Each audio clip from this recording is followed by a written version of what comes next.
So next subtopic is, of course, procedure third of northern blotting. In this phase, we will discuss step 5, which is probing and its hybridization. Now, the membrane, which is incubated with solution containing a probe here, and what are probes? Probes for northern blotting, they are composed of nucleic acids which have complementary sequence to RNA sequence present in the membrane. Now, these can be DNA or RNA molecules, and this allows probe to hybridize or to bind to a specific RNA fragment on the membrane. As the DNA or the nucleotide sequence present in the RNA molecule on the membrane, it is complementary with the probe sequence, so it binds or it hybridizes with that sequence. Probes, they may be radiolabeled with isotopes like phosphorus 32, or they may be conjugated with some enzymes like alkaline phosphatase or horseradish peroxidase. And why we conjugate these with enzymes? These enzymes break down substrate of those enzymes producing detectable chemiluminescence light. So in this way, they are detected. The membrane is placed on a film for detection of the signals.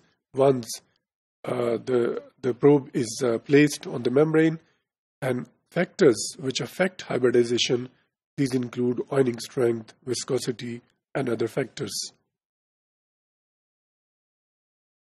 Now here in next step 6, the membrane is washed and then the signal is detected. Why membrane is washed? Membrane is washed to remove any probe which is not attached with the membrane.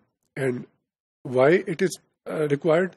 This is required to avoid background signals so that we don't get false positive results. So if this unbound probe remains attached with the membrane somewhere, then we'll get background signals or the bands will not be clearly defined.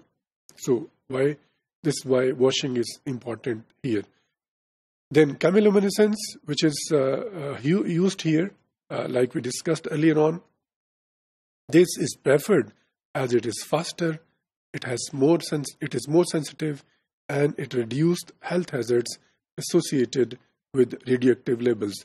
Other option is that the probes, they are associated with or they are attached with some radioactive isotopes like phosphorus 32, but there are health hazards to the researchers if they are working with radioactive labels.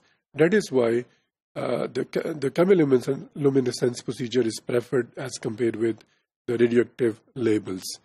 Similarly, the same membrane which are used in chemiluminescence procedure, same membrane can be probed many times without a significant loss of the target RNA. So this is also again one of the benefit of this chemiluminescence procedure as compared with radioactive labeled procedure, that the membrane can be used many times, and by using many times we don't get any loss of target RNA from the membrane.